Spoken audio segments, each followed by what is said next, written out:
but I'm sure that there are many things you learn from about stability and control by your race car driving. Yeah, we did. Well, after going to Pike's Peak with a rear drive car. Tell us about that. Well, I found that a rear drive car at Pike's Peak is not a, it's just a loose gravel road. And pretty steep climbing turns and stuff. And most of the cars spend a lot of time just spinning their wheels.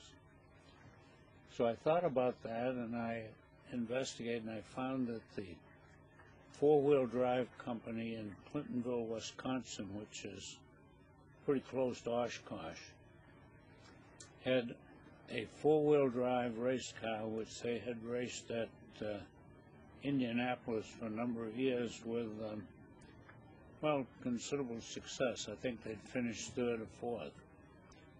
So I managed to negotiate a deal with them and took that four-wheel drive out to Pike's Peak and raced it at Pike's Peak, which was a pretty good deal.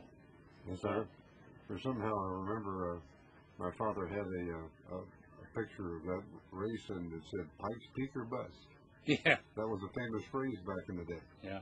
I must say, when I got to Pike's Peak, there's not a guardrail on the place. It's 123 hairpin turns.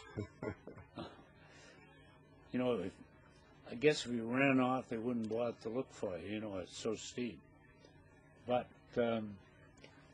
you soon learn that it's so dangerous that it's safe.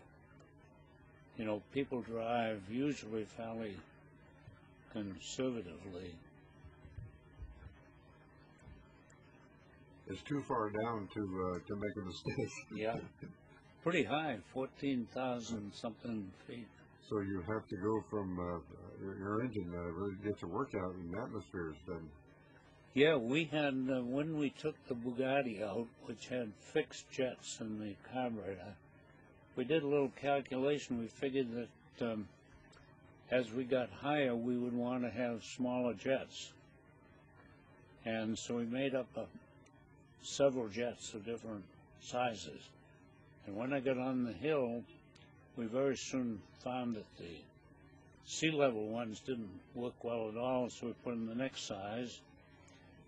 And then we went to the still smaller jet, and finally a mechanic that I took out with me said, he said, I think we ought to just put a plug in, forget about it. Why mess with it, right? Yeah. So changing all those jets, I guess. Yeah. Well, now, you personally drove the course. Give us a description of it, what it's like, your memory of it. Well, it's 12.5 miles. It doesn't start at the start of the road. Mm-hmm. It starts at what they call the, I think it's what they call the 12-mile point. And it's pretty much just one hairpin turn after another.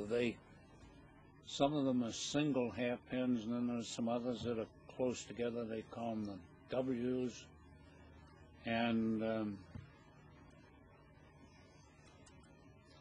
so forth. So while it's not a very long course, the fact that you're operating at this high altitude, that when you get to the top, you're pretty much bushed.